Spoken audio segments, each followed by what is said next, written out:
I'm currently Registrar and Vice President for Academic Affairs in MTU on the Cork campuses, having been in this role in an acting capacity since 2017. Prior to that, I was Head of Mathematics in CIT, going back to 2012. And indeed, that was how I first came to CIT in 2001, just past my 20-year anniversary as a maths lecturer, having changed career from a primary teaching position in Cork City.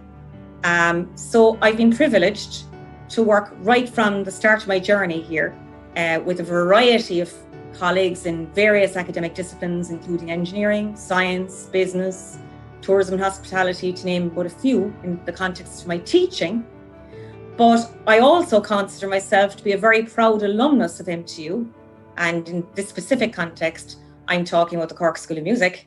And back many years ago now, at the age of 5 years of age, I signed up as a violin student of the Cork School of Music under the then Suzuki scheme, the Suzuki scheme.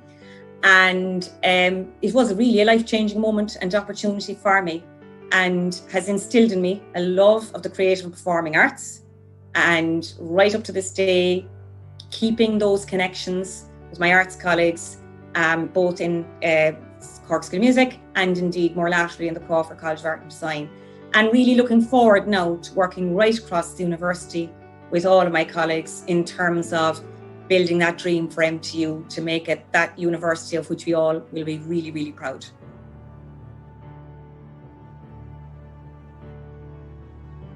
When I think of dedicated days such as International Women's Day or a week such as Maths Week, I suppose a question that sometimes comes to my mind is, how we build this in regularly in an embedded approach. Should every day, for example, be International Women's Day? Should every day be Mother's Day, if I'm to think about what my mother would sometimes say on that subject? But I do think that it's worth having these days. We've had International Women's Day, we've had Equality Week, we've had Academic Integrity Week, we've had Maths Week and so on. It's very worth putting these in our year, because I think, first of all, it's an opportunity for us to celebrate at what we've achieved together.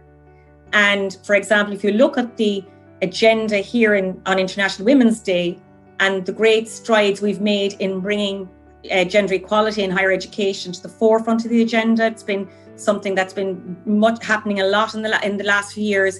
And I suppose the changes that can happen and that can support colleagues through policy development, through work in relation to organisation and culture and so on, how that makes a difference for staff and students alike, no matter what your gender is as well. I think that it's first of all an opportunity to celebrate. It raises awareness. Yes, we should be thinking about these issues every day, but there is a necessity to just stop and reflect, because and to take time apart from that everyday business here in the university, and to raise awareness of staff and students alike of the contribution that women have made in whatever their role and will continue to make. And I suppose to inspire, in particular, we think about our current students and prospective students of what they will add to society going forward. I'm very mindful of that. And I suppose that then doesn't happen by magical thinking. So the third aspect of what I'm thinking about here is that opportunity to challenge ourselves about the work that remains to be done and to put the supports in place to make that happen. So I think, yes, we should be thinking about these issues every day, and we do, but we do need to take that time to reflect, to celebrate, and to challenge ourselves so that we can plan the road going forward.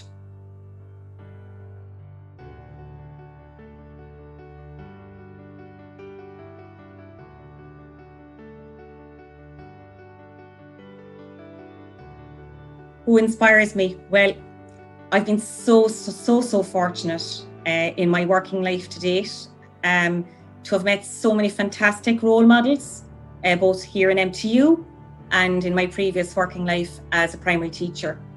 And I'm thinking of so many great leaders and so many great managers, but also so many fantastic colleagues working at the coalface, as you say, whether directly in contact with our students in terms of teaching, learning, assessment, or indeed in terms of that wider support of the academic programme. It's all so important.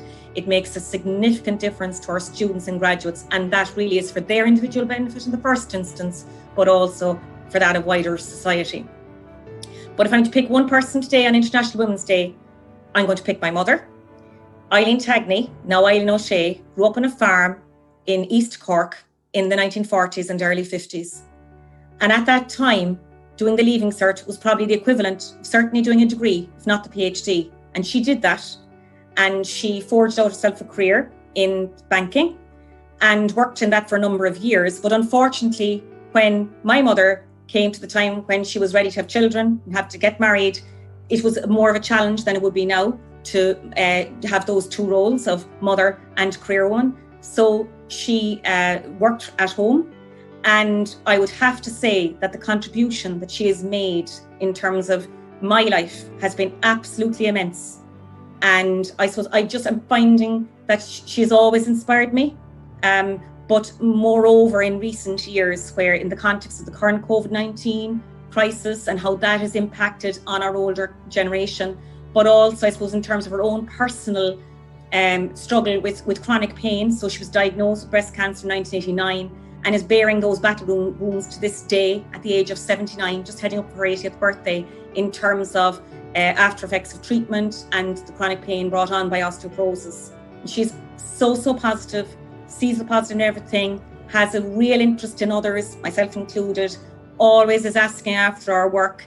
And she just has a single-mindedness in terms of seeking out the positive.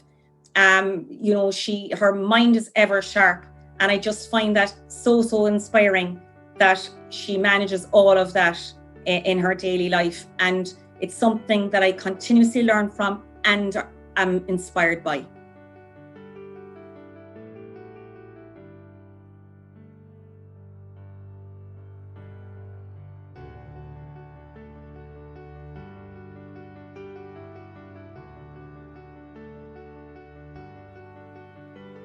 Challenges, well, I'm very fortunate that they've been few enough and moderate in nature.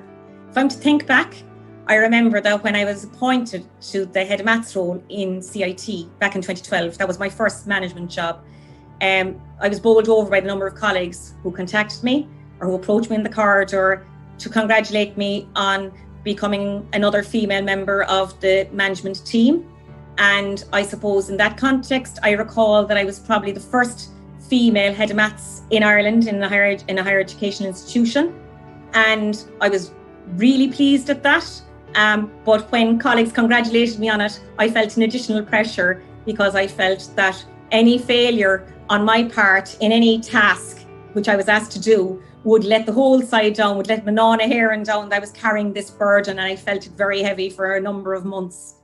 But I was lucky to be able to talk to another few female leaders, both in CIT at the time and elsewhere, and they reassured me. And I suppose over time, I learned to deal with the good times and to deal with the times when, things didn't quite work out as you hoped, and you to make another plan and work with colleagues to achieve that. So, and it wasn't because I no longer feel, and in my current role, that when something doesn't quite go to plan, I don't feel like I'm carrying the burden of the sisterhood, as you would call it. So I'm glad I've learned how to deal with that one. A challenge with which I'm still having a bit of a struggle, if I'm to be honest, is that of the famous work-life balance. And I can imagine that's a challenge that many people are dealing with in their personal and professional lives. Certainly here in MTU of that, I'm sure. For me, I suppose prior to COVID, I would have found that there was a tendency in my part to segue from work into the choir rehearsal or the orchestra rehearsal. And it all just became one part of one long day. And in a way, that choir rehearsal or orchestra rehearsal became like the last activity of the working day. And I had actually started to make inroads on challenging that and actually making more time for, just to schedule both my music time and my exercise and sports time and my family time, and to actually kind of put a marker down for myself that I was going to try and stop those working weeks from becoming, unending, as it were, and taking up 7 days a week. because I think when I reflect on it, if you mind the person, you mind the worker. Post-COVID, it has become another kind of challenge, and day blurs into night, home blurs into work. It all becomes a little continuous. There is a tendency, to take the break, to prepare the dinner, and maybe go out for the walk, and then hey presto, back around 8:30, and you decide to, do another 2 or 3 hours because that job absolutely needs to get done. I suppose an additional complexity for me is that I don't have children. And I suppose I sometimes feel that, of course, I have to invest that extra couple of hours in getting the job done yesterday, as it were, because I don't have that commitment of the homeschooling or so on. But I do believe that regardless of anybody's situation, whether you have children or whether you don't, whether you have elderly parents or whether you don't, whether you have a partner or whether you don't, there is an onus in each and every one of us to mind ourselves and to look after ourselves and to nurture ourselves. And when I get that time to reflect and to work on that, I have to come to the realization that in minding that person and in nourishing that person, you mind the employee, you mind the worker, you mind your students, and we all mind each other, I think, so much better from it. So an ongoing challenge, but certainly one that I intend to keep on working on in the coming weeks and year.